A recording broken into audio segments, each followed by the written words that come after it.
거룩하신 예수님 이름으로 기도합니다. 아멘. 사무엘하 5장 17절부터 25절까지 보겠습니다.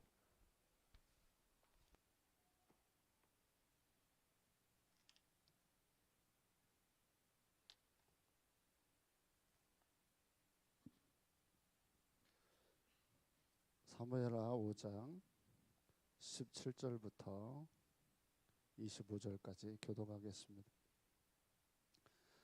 이스라엘이 다윗에게 기름을 부어 이스라엘의 왕으로 삼았담을 블레셋 사람들이 듣고 블레셋 사람들이 다윗을 찾으러 다 올라가매 다윗이 듣고 요새로 나가니라.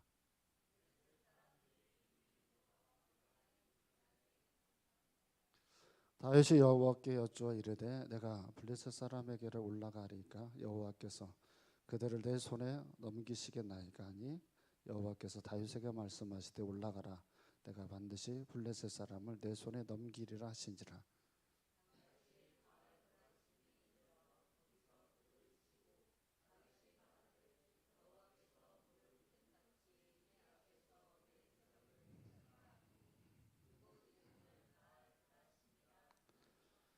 거기서 블레셋 사람들이 그들의 우상을 버렸으므로 다윗과 그의 부하들이 치우니라.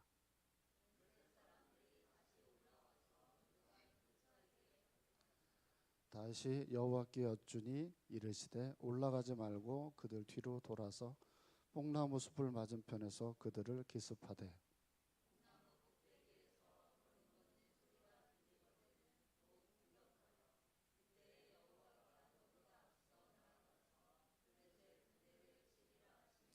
다 같이 이에 다윗이 여호와의 명령대로 행하여 블레셋 사람을 쳐서 게바에서 게셀까지 이르니라. 아멘. 지금 한국이 이제 큰 위기를 지금 만났습니다. 경제적인 굉장히 큰 위기인데 이 위기는 대한민국이 하나님 앞에 잘못해서 온 겁니까? 아니면 우리가 잘하고 있는데 찾아온 일입니까? 어떻게 생각하십니까? 성경은 우리에게 일어나는 모든 일들은 우연히 일어나는 법이 없다라고 우리에게 말씀을 합니다. 그러니까 어떤 이유든 간에 분명히 위기가 왔을 때는 이유라는 게 있어야 됩니다. 그러므로 여러분에게 생기는 여러 가지 현상들이라는 게 있습니다. 여러 가지 건강의 문제든 물질적인 문제든 가정의 문제든 이런 일들은 의미가 있을까요? 없을까요? 네, 의미가 있습니다. 우연히 일어나는 일은 없기 때문입니다. 의미를 두고 그걸 보고 생각을 해서 답을 잘 찾아야 됩니다. 자, 그러면 여기서 또 한 가지 질문을 해보겠습니다. 우리에게 일어나는 어려운 위기는 여러분 왜 생기는 걸까요? 위기는 왜 생길까요? 우리에게 생기는 위기는 왜 생기는 것일까요? 우리들의 죄로 인해서 생기는 걸까요? 위기가? 아니면 우리가 조금 더 하나님 앞에 잘하게 하기 위해서 우리에게 주시는 위기들일까요? 위기가 어떤 이유에서 여러분에게 찾아왔느냐는 위기를 극복하는 답이 다릅니다. 그러니까 나의 죄로 인해서 위기가 올 수도 있고 또는 하나님께서 어떤 방법으로 우리를 훈련하기 위해서 오는 위기일 수도 있어요. 그런데 우리가 그걸 잘못 해석을 하고 그래서 답을 잘못 적게 되면 위기를 극복하기가 어렵습니다. 그래서 좀 전에 제가 말한 한국에 찾아온 위기 상당히 심각한 위기고 이걸 2년, 3년을 보는 분들도 있더라고요. 그래서 이게 우리 삶에 다가오게 되어지면 이걸로 인해서 생기는 파장도 앞으로 심각할 거다라는 생각도 해보게 됩니다. 다윗은 지금 올바른 은혜로 지금 하나하나 차고 올라가서 결국 이스라엘의 왕이 됐는데 이스라엘의 왕이 되자마자 위기가 찾아옵니다. 이 위기는 이스라엘의 다윗이 역사하심으로 은혜를 누리고 있는 상황에서 찾아온 위기입니다. 그러니까 잘못하고 어리석게 행동을 하다가 찾아온 위기와 다릅니다. 그러니까 예를 들면 이런 겁니다. 우리가 굉장히 지난주부터 심각하게 사단과 영적 싸움이 많았습니다. 총동원 주일이라는 걸 앞두고 굉장히 치열하게 싸웠습니다. 그래서 오신 총동원 주일에 오셨던 분들도 마음에 상처를 받았던 분도 있고, 그 속에서 꾸역꾸역 예배를 드린 분들도 계시고, 또 오셨던 분들 중에 또 오지 않은 분들도 계셔요. 이분들에게는 또 여러 가지 많은 상황들이 오지 않게끔 만드는 여건들로 치열하게 해서 그렇게 총동원 주일이 지났습니다. 그러면서도 또 우리 마음속에 하나님의 나라에 대한 꿈을 가지고 그걸 이루려고 하는 사람들이나 그 가정을 또 사단이 집요하게 공격하고 자꾸 쓰러뜨리려고 하는 모습이 제 눈에는 보입니다. 이런 것처럼 신앙생활이 잘하고 있을 때 우리에게 찾아오는 위기, 그런 위기와 그렇지 않은 위기를 구분을 하시고, 오늘은 전자에 해당이 되는 이 일 앞에서 다윗이 어떻게 그걸 극복하는지, 위기를 극복하는 방법을 여러분하고 나누려고 합니다. 자, 17절 우리 보겠습니다. 시작.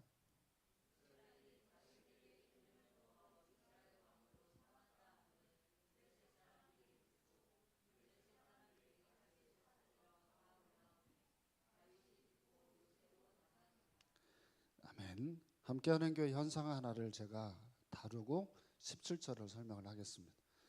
함께하는 교회가 스파크가 팍 일어나면서 교회가 한번 업그레이드 되어지는데, 함께하는 교회 청년회를 사용을 했습니다. 그 청년회가 하나님 앞에 불꽃을 튀고 굉장히 열심히 하려고 하니까 이 청년회에 위기가 찾아오게 됩니다. 그리고 그 위기는 지금 현재 청년회를 굉장히 조금 침체하게 만들어버리고 있는 상황입니다. 이런 것처럼 위기가 찾아올 때는 분명히 열심히 하고 있을 때 찾아오는 위기가 분명히 있고, 그렇지 않을 때 찾아오는 위기가 있어요. 진짜 무서운 건 안 할 때 찾아오는 위기입니다. 그건 무너뜨리려고 작정한 일이니까 굉장히 고민을 많이 해야 됩니다. 그런데 잘하고 있을 때 찾아오는 위기는 사단이 그 역할을 할 때가 많습니다. 그래서 사단이 역할을 하는 걸 잘 보고 그걸 사단이 원하는 방식으로 문제를 풀지 않는 것을 지혜롭게 생각을 해야 됩니다. 17절에 보면 다윗이 이스라엘에 기름을 부어 왕이 됩니다. 그러자마자 누가 등장을 하냐면 블레셋이 등장을 합니다. 이건 그냥 정치적인 입장에서 말씀을 드릴게요. 정치적인 입장에서는 이렇습니다. 그 전까지 블레셋은 다윗을 별로 가만히 내버려뒀습니다. 왜냐하면 다윗이 있어야 자연스럽게 이스라엘의 왕인 사울과 대립을 하기 때문에 블레셋이 신경을 많이 쓰지 않아도 자기들에게 이롭게 가는 정치적인 입장이 있었습니다. 그런데 사울이 죽고 이스라엘의 왕이 다윗이 되니까 이제 다윗은 누구의 적이 된 거예요? 블레셋의 적이 된 거예요. 정치적인 입장으로 블레셋이 다윗을 죽여야만 되는 그런 이제 정치적인 상황에 이제 놓여지게 된 겁니다. 그러니까 여러분, 굉장히 은혜가 지금 넘치고 있는 다윗, 그래서 하나님의 나라를 완성해 가려고 하는 열정 속에, 그래서 나라를 정립을 하고 예루살렘에 가서 수도를 정하고 나라를 세우려고 하는 이 상황에서 그 불을 꺼버리려고 사단이 굉장히 구체적으로 계획을 세우고 찾아온 겁니다. 이것을 우리식으로 설명을 하면, 제가 좀 전에 말한 것처럼 청년회가 굉장히 열심히 하려고 하면 걔네들 불을 꺼버리면 다시 교회가 침체합니다. 열심히 전도하려고 하는 사람이 있으면 그 사람의 기분이 침체하게 만들면 그곳에 하나님의 나라의 불이 꺼져버립니다. 그래서 잘 보시면 지난주에 전도를 하시거나 또 나름대로 굉장히 열정을 가지고 주님의 나라를 일구고 살아가려고 했던 분들이 있습니다. 그 사람들에게 또한 지나치게 사단은 계속 그 마음을 침체하기 위한 여러 가지 방안들로 계속 일들을 일으켰을 겁니다. 그래서 그 마음이 혹이나 역사가 돼서 이 자리에 참석했는데 여전히 내 마음이 침체하거나 만약에 그런 마음의 상태로 이 자리에 앉아 있다라고 하면 여러분은 그 올무에 이제 여러분들이 빠진 겁니다. 다윗은 이 상황이 딱 됐을 때 여러분 어떻게 하는지 본문은 잘 보세요. 이스라엘이 다윗에게 기름을 부어 왕을 세웠을 때 다윗은 듣고 어떻게 하냐면 당장이 나아갑니다. 그리고 자 보세요. 18절도 우리가 이어서 볼게요. 18절 시작.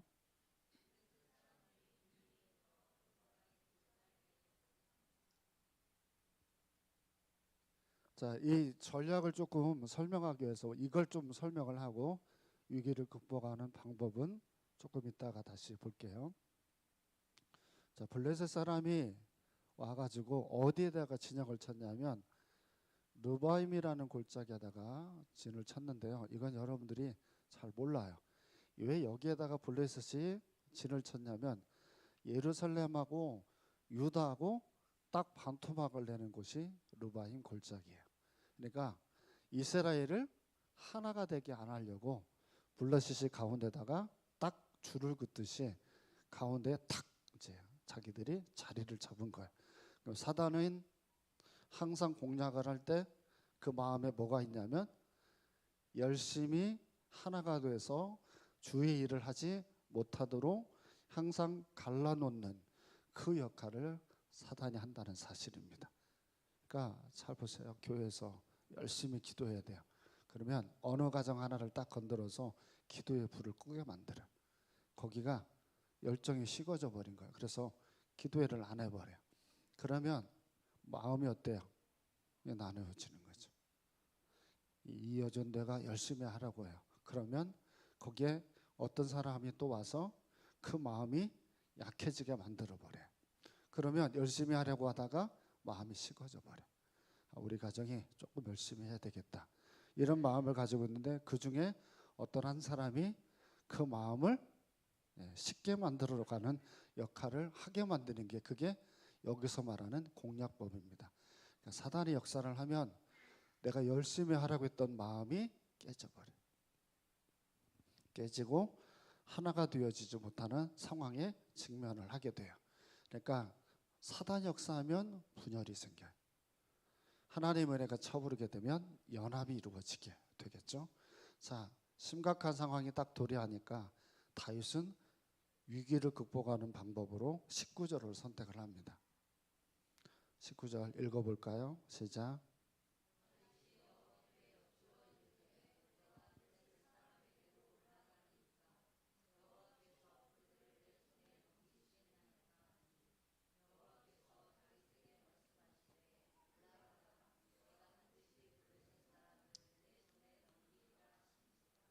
아멘. 다윗은 어떤 일을 위기로 극복하는 방법으로 선택을 했습니까? 네, 기도하는 일을 선택을 했습니다. 다윗은 전쟁에 능통한 사람입니다. 그런데 전략을 짜지를 않습니다. 그리고 이 사람은 블레셋을 잘 아는 사람입니다. 그런데 그런 수단을 먼저 찾지를 않습니다. 그저 다윗은 왜 여호와께 먼저 기도하는 걸 선택을 했을까요?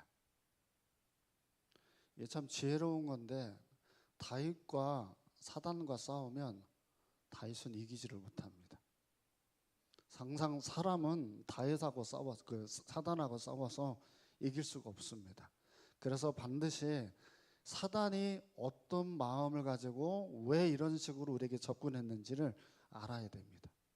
그래야 내가 가지고 있는 이 열정이 식지 않고 지속해서 갈 수가 있습니다. 그런데 그걸 묻지 않게 되면 어떻게 될까요? 원래 내가 전쟁을 잘했던 사람이고 내가 원래 내 수단이나 방법을 잘 알고 있는 사람이어서 하나님께 묻지 않고 만약에 가게 되어지면 어떻게 될까요? 예를 하나 들어볼게요. 아프신 분들이 생기니까 몸이 아픕니다. 그러면 몸이 아플 때 어떻게 하는 게 지혜로운 방법일까요? 몸이 아파요. 어떤 일이 생겼습니다. 그러면 하나님께 그 문제를 묻고 그리고 거기서 답을 찾는 게 현명할까요? 아니면 핸드폰이나 아는 사람들을 통해서 방법들을 통해서 치료하는 일을 선택하는 게 먼저일까요? 여러분은 어떻게 하십니까? 박 집사님 어떻게 합니까? 박 집사님이 몇 명 없는데 우리 교회? 자, 보일러 터진 집사님 어떻게 합니까? 자, 우리가 보통 문제가 딱 생기면 자기가 하는 습관이 여호와께 여쭈고 거기에서 내가 답을 찾으면 지금 내가 막 열정이 올라왔던 게 사라지지 않을 거예요. 근데 여쭈지 아니하고 내 방식을 선택을 하면 굉장히 피곤하고 지치고 힘든 우리의 삶이 이제 찾아오게 됩니다. 그래서 자꾸 무엇인지 모르겠는데 내가 원래 가지고 있던 저 사람들이 열심히 했던 모습을 내가 따라가지 못하는 지침이 내 안에 생기게 됩니다. 다윗은 전쟁에 능한 사람인데 그 방법을 선택하지 않고 묻습니다. 하나님, 제가 블레셋 사람들이 올라가야 됩니까? 말아야 됩니까? 이 사람들을 저에게 하나님께서 맡기셨습니까? 그렇지 않습니까? 묻습니다. 그리고 그 답을 얻습니다. 가라. 그러니까 다윗은 그 위기를 하나님이 원하는 방식으로 해결을 합니다. 그러니까 지혜로운 사람이 되셔야 돼요. 교만한 사람은 묻지를 않습니다. 자기가 하나님이니까 묻지를 않아요. 기도하지 않습니다. 자기 방식으로 풉니다. 제가 이거 학생 전도사님 할 때 학생들에게 많이 이제 가르쳤던 게 있어요. 우리 여기 예언이가 있으니까 시험을 봅니다. 중간고사도 보고 기말고사도 봅니다. 그러면 학생들이 누구를 가장 많이 의지하냐면 학교 선생님이나 학원 선생님이 나한테 도움이 될 거라고 생각을 하고 그 사람의 말에만 귀를 기울입니다. 그러니까 주일이 되면 예배를 안 드립니다. 그래서 그런 아이들에게 제가 항상 꼭 가르쳤던 게 뭔지 아세요? 누구를 믿어야 되는지를 가르쳤습니다. 누구를 믿고 살 것인지. 그래서 과감하게 학원을 가지 않고 예배를 선택을 해라. 그거 몇 점 못 맞으면 못 맞은 인생 점수를 가지고 네가 살아봐라. 그러면 하나님 네 인생 책임진다. 저는 그런 자신감이 있어요. 그래야 돼요, 여러분. 내가 믿는 하나님이 여러분 아무런 능력이 없으면 뭐하러 이 시간에 기도합니까? 기도하지 마세요. 여러분이 믿는 하나님이 여러분에게 별로 도움이 되어지지 못한다면 뭐하러 이 시간에 앉아서 이 피곤한 몸뚱아리를 가지고 이 자리에 앉아 있습니까? 그런 확신도 없으면. 근데 내가 믿음에 확신이 있어요. 반드시 우리 가정을 하나님이 책임을 진다. 그럼 위기를 만나면 누구를 찾아야 돼요? 당연히 하나님을 찾아야죠. 거기에서 답을 찾아야 되잖아요. 어떻게 해야 됩니까? 근데 사단의 공략은 거기서 묻지 말고 네 방법을 선택하라고 분열을 시키고 분리를 시키는데 다윗은 그 길을 선택을 하지 않아요. 자, 21절을 보세요. 시작.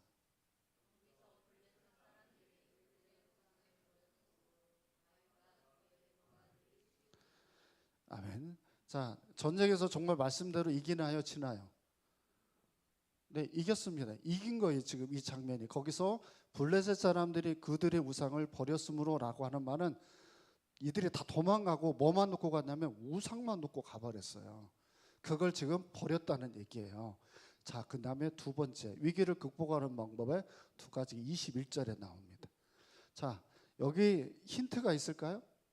위기를 극복하는 방법에 나에게 위기가 찾아오면 반드시 해야 될 일이 21절에 숨겨져 있는데 뭡니까? 우상을 버렸으므로라고 하는 겁니다. 우상을 버렸으므로. 자, 다윗이 한 행동이 여러분 보세요. 전쟁을 해서 이기고 나면 보통은 뭐부터 해야 돼요? 전쟁을 해서 이겼어요. 그럼 뭐부터 해야 돼? 돈 밝히는 사람은 뭐부터 해야 돼요? 전리품을 챙겨야 되죠. 그죠? 그래서 빨리 내가 이득을 보는 것들을 먼저 하려고 할 텐데 다윗은 이 전쟁에서 이겼어요. 굉장히 크게 이겼습니다. 근데 다윗의 눈에는 전리품이 보이지 않고 뭐가 보이냐면 블레셋 사람들이 전쟁을 하려고 자기 나라의 신을 가지고 온 그 우상이 보여요. 그리고 다윗은 이 우상을 신하들을 시켜가지고 불태워버리게 합니다. 없애버립니다. 이 말씀은 신명기 7장에 남아있는 말씀을 그대로 적용하고 있는 다윗의 태도예요. 근데 숨어있는 그림은 뭐냐면 내가 세워져가는 나의 삶에는 언제나 항상 하나님만이 나의 의지가 되십니다 라고 하는 걸 백성들에게 가르치면서 너희들이 위기를 만나고 어려운 일을 만날 때 반드시 해야 될 두 번째 방법은 너희들이 의지하고 있는 우상을 없애야 된다는 것이 두 번째 방법입니다. 내가 의지하는 게 하나님이 아닌 분들이 있어요. 아무리 교회를 다녀도 자기가 의지하고 자기가 믿는 존재들이 있어요. 사람은 그걸 찾을 때 즐거워합니다. 여러분 보세요. 여러분들이 말씀에 직면하신 분, 뭐 지난주에 설교를 듣고 은혜를 받았던 분들이 많았습니다. 그래서 은혜를 굉장히 많이 누렸는데 그 은혜가 지속이 되어져야 되는데 은혜가 싹 사라져 버린 분들은 두 번째 이 문제가 있습니다. 자기가 하나님보다 더 의지하는 게 있으면 영광이 떠납니다.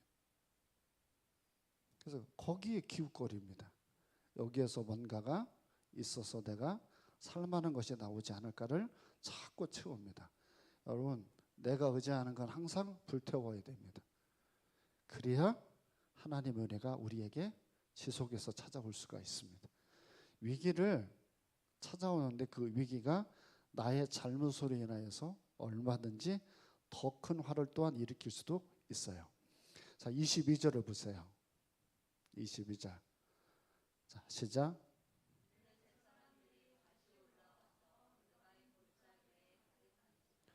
아멘. 따라해보세요. 다시 올라와서. 블레셋 사람들이 졌는데 또 어떻게 했어요? 다시 또 올라왔어요. 자, 졌는데 이들이 또 다시 올라왔어요. 사단이 멈추지 않고 열심히 신앙생활하고 있는 사람들을 계속 방해하고 무너지게 하려고 계속해서 이 일들이 반복이 되고 있습니다. 그랬더니 23절을 보세요. 또 어떻게 합니까? 시작.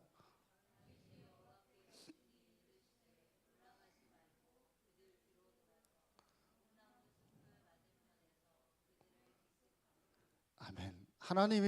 하나님에게 다윗이 또 이걸 어떻게 되는가 물으니 이번에 답이 똑같나요? 이번에 또 답이 다르죠. 왜요?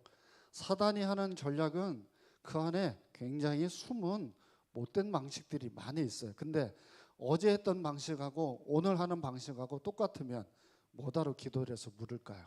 그냥 하면 되잖아요. 근데 다윗은 이 전쟁에서 또 어떻게 해야 되는지를 하나님께 또 묻습니다. 그러니까 이런 겁니다. 이번 주에 군산대 가서 우리 도훈이가 공부를 했습니다. 그러면 하나님, 제가 오늘도 수업을 어떻게 해야 되니까 물을 겁니다.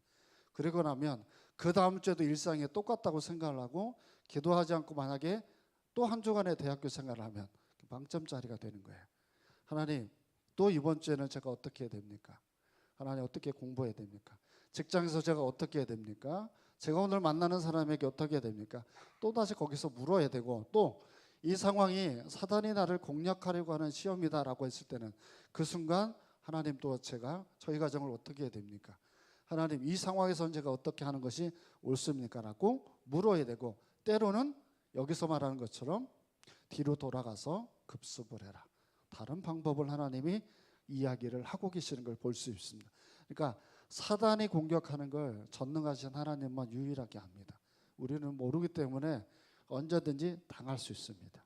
자, 이 위기가 찾아와도 이 상황들을 두 가지 방식으로 잘 극복을 하게 되면 마지막 25절을 보세요. 시작.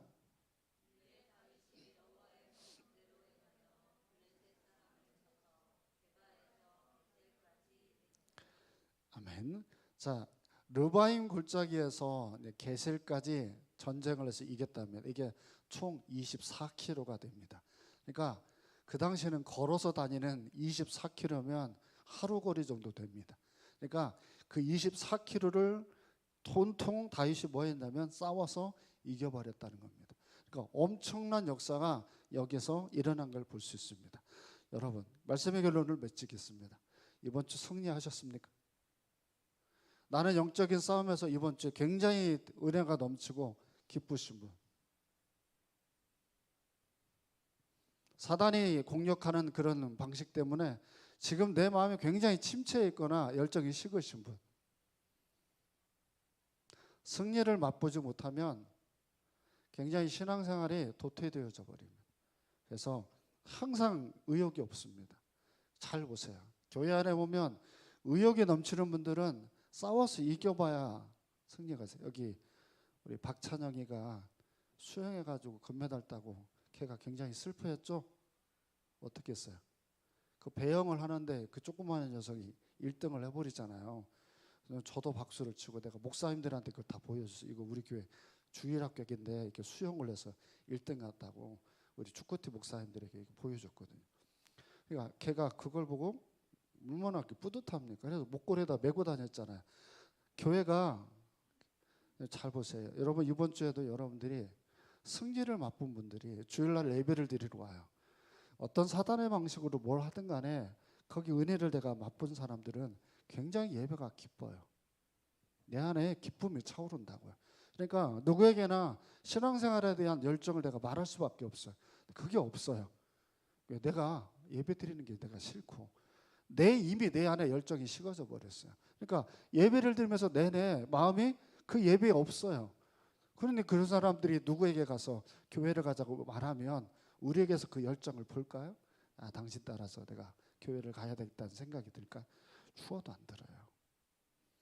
내가 이 예배에서 먼저 여러분이 은혜 받아야 돼요. 신앙에 대한 그 승리를 다시 이 예배에서 시작할 수 있는 여러분이 되기를 축원드립니다. 우리 일어나서